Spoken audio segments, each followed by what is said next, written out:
غوث اعظم رضی اللہ تعالیٰ عنہ کی خدمت میں ایک شخص آیا، اس نے کہا حضور بڑی تجارت کرتا ہوں، کام نہیں چلتا۔ فرمانے لگے اب تو اللہ سے تجارت شروع کر دے۔ کیا مطلب؟ فرمانے لگے 10 کمائے تو ایک اللہ کے رستے میں دے، رب کریم اس کے بدلے میں تجھے 70 عطا فرمائے گا۔ اس نے کہا حضور اس طرح کروں؟ فرمایا تو یہ کر کے دیکھ، عبد القادر جیلانی وعدہ کرتا ہے اللہ تیری مدد کرے گا۔ غلام کہتے ہیں وہ 6 مہینے کے بعد آیا۔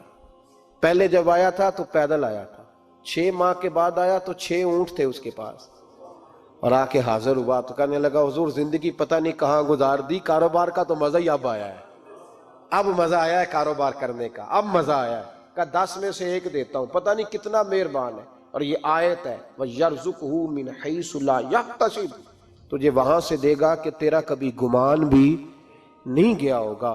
روحانی معاملات کو بھی ضرور شامل حال رکھیں، اور مال مانگے اس سے جو بے حساب دیتا ہے، دنیا داروں سے نہیں مانگے، اس سے مانگیں جو دیتا ہے تو پھر بے حساب ہی دیتا ہے۔